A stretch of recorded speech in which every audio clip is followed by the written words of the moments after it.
PDRM dan ATM telah mengadakan sebanyak 824 sekatan jalan raya di seluruh negara dan melakukan pemeriksaan ke atas 603,314 kenderaan yang menunjukkan pertambahan kenderaan.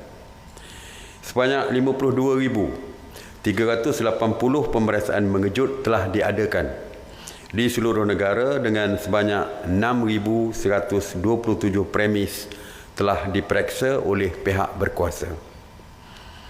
PDRM telah menangkap 946 individu kerana engkar PKP yang merangkumi 822 individu yang direman dan 124 individu yang diberikan jaminan polis. Daripada 946 individu yang ditahan, 433 ditahan di zon merah kerana engkar PKP. Seramai 101 individu telah dihadapkan ke mahkamah semalam. Jumlah tangkapan kumulatif engkar PKP sehingga 20 April 2020 adalah seramai 16,870 individu. Saya percaya semalam apabila diumumkan oleh Ketua Pengarah Kesihatan bahawa hanya 36 yang positif COVID-19 dan tiada kematian, ramai yang mula merasakan bahawa perlu dilonggarkan segala sekatan dan sebagainya.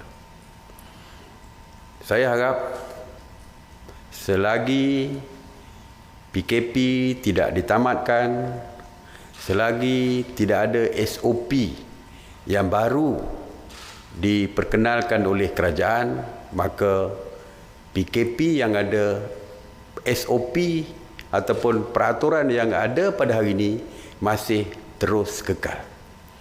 Dengan itu, soal pematuhan kepada PKP masih menjadi tanggungjawab kepada semua. Dan pihak polis akan terus mengambil tindakan tegas kepada setiap individu yang melanggar PKP. Kita jangan lupa bahawa ada setengah negara yang melonggarkan sekatan-sekatan mereka apabila kes berkurangan dan sebagainya.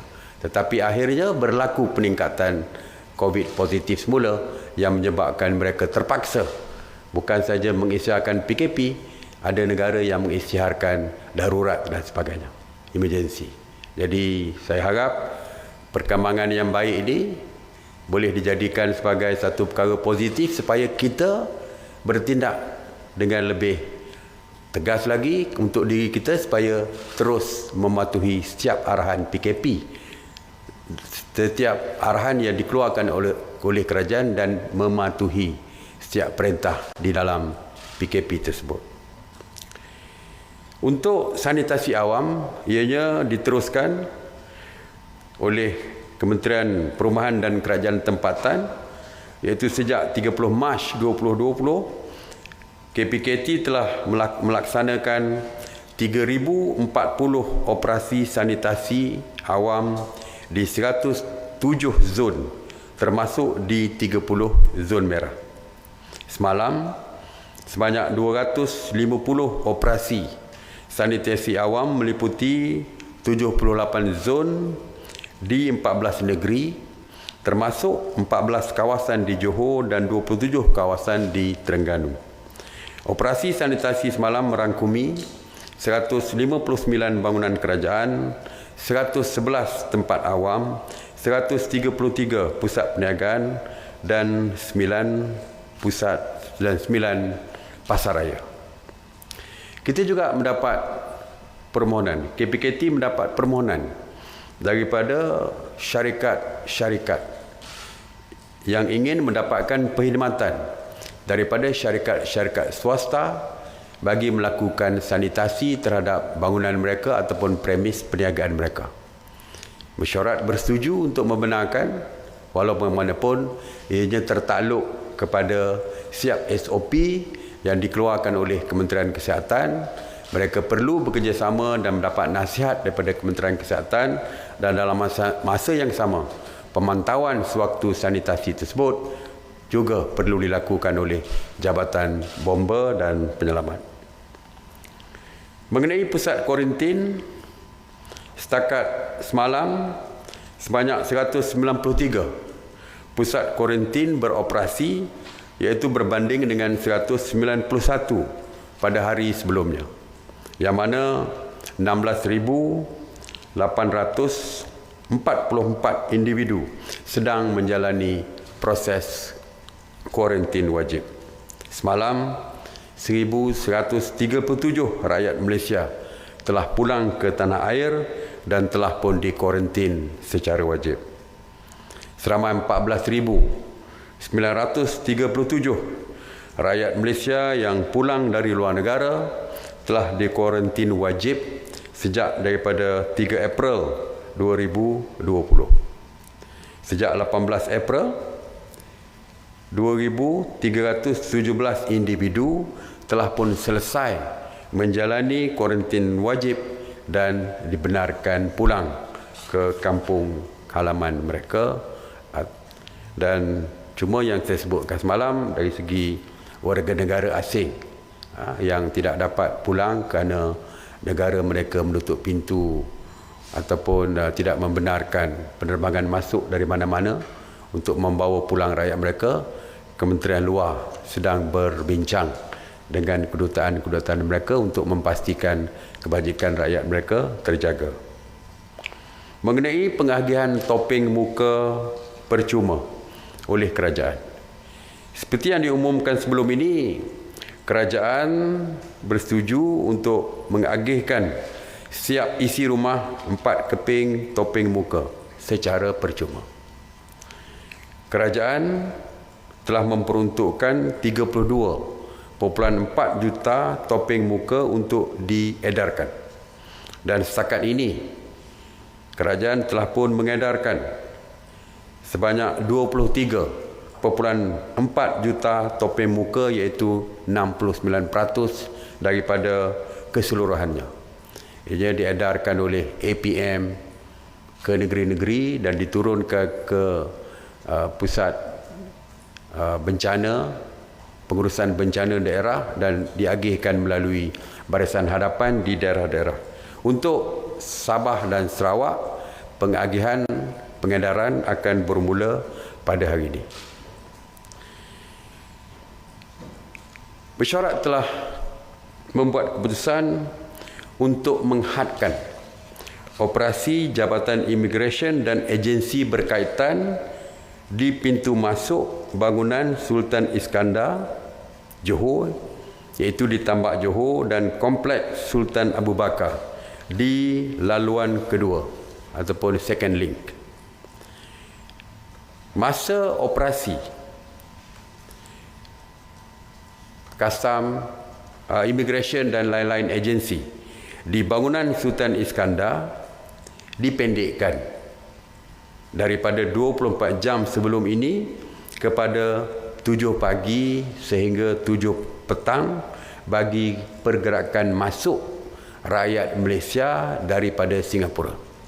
Ianya juga termasuk kenderaan komersial.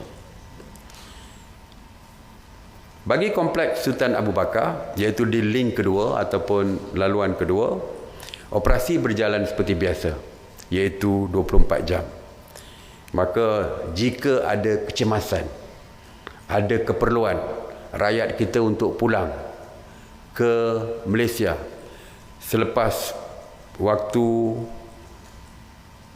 pusat di link pertama ataupun di Tambak Johor ditutup, mereka boleh menggunakan link kedua untuk pulang jika ada kecemasan seperti kematian dan sebagainya. Walaupun ditutup, pukul 7 dah ditutup di Tambak Johor, tetapi mereka masih boleh balik dengan menggunakan link kedua. Dan di situ, di link kedua, kenderaan komersial boleh bergerak seperti biasa. Seperti kita tahu, ramai lagi yang bimbang tentang kemasukan rakyat kita melalui Tambak Johor dan juga link kedua yang pulang daripada Singapura. Ingin saya maklumkan, daripada laporan daripada Jabatan Imigresen Malaysia, kemasukan besar-besaran masih belum berlaku. Setakat 4 hari ini, average ataupun hitung panjang kemasukan rakyat kita daripada Singapura hanya di sekitar 400 orang sahaja. Sebagai contoh, 18 hari bulan April 648, tinggi kita nampak. Tetapi 17 hari bulan April diturun menjadi 246. Pada 18 hari bulan 4 dia turun menjadi 245.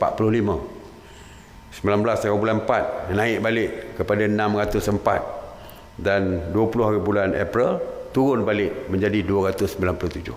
Jadi kita masih mampu dengan kemasukan secara tidak besar seperti yang saya sebutkan tadi. Malah di pusat kuarantin Johor juga sudah ada yang dikuarantin, telah pun ditamat tempoh kuarantin mereka dan dibenarkan pulang. Dan dianggarkan lebih kurang 300 kita masih boleh menampung. Setakat hari ini kita mempunyai 22 pusat kuarantin di Johor, di Johor Bahru dan sekitarnya. Ada 22 pusat kuarantin termasuk hotel dan mempunyai 6,000 bilik. Jadi setakat hari ini masih boleh menampung. Walau bagaimanapun, kita juga bersedia jika ada kepulangan beramai-ramai. Maka NADMA telah pun diarahkan untuk menambahkan 4,000 bilik lagi, yang menjadikan 10,000 bilik bukan sahaja di Johor Bahru tetapi di bandar-bandar lain yang berdekatan, termasuklah sehingga ke Melaka sekalipun kita akan dapatkan bilik, supaya jika ada kepulangan besar-besaran kita masih mampu untuk menampung 10,000 untuk satu masa. Tuan-tuan dan puan dan para ibu bapa, khususnya kita faham ibu bapa termasuk dan juga pelajar-pelajar IPT A dan IPTS rasa tertekan kerana begitu lama berada di kolej ataupun kampus masing-masing, mendapat rayuan berbagai-bagai daripada ibu bapa, daripada pelajar yang ingin pulang ke kampung. Dan mesyuarat telah pun membuat keputusan, mesyuarat yang lepas telah pun membuat keputusan bahawa mereka terus tinggal di kampus sehingga kita mendapat. Mereka telah berada di kampus ataupun di kolej mereka lebih daripada 28 hari. Ya. Jikalau kita di kuarantin 2 kali 14 hari ini masih tidak bergejala, kita boleh menganggap bahawa mereka tidak ada jangkitan COVID-19 ini.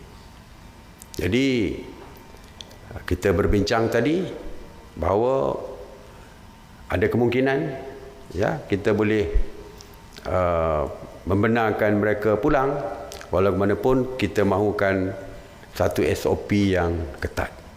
Kita tidak mahu 100,000, 80,000 hingga 100,000 pelajar ini pulang serentak ke tempat masing-masing.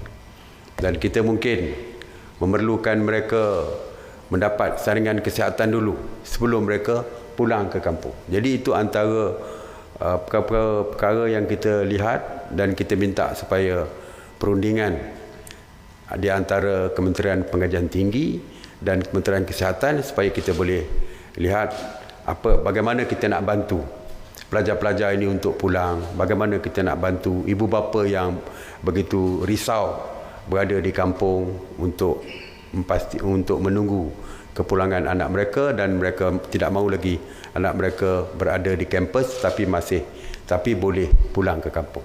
Jadi detail SOP-nya akan kita lihat secara teliti, terutamanya kalau dibenarkan dari segi bagaimana kepulangan mereka itu dapat kita manage supaya tidak menimbulkan kesesakan dan sebagainya. Dalam masa yang sama juga kita melihat ramai juga yang sudah pun pulang ke kampung, terlalu lama di kampung. Mereka ingin pulang ke tempat kerja masing-masing. InsyaAllah kita juga akan lihat perkara tersebut. Kita akan dapatkan nasihat daripada Kementerian Kesihatan.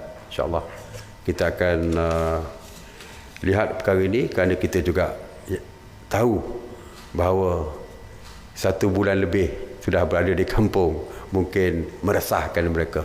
Jadi itu pun kita akan lihat bagaimana cara dan sebagainya, kaedah-kaedah dan sebagainya.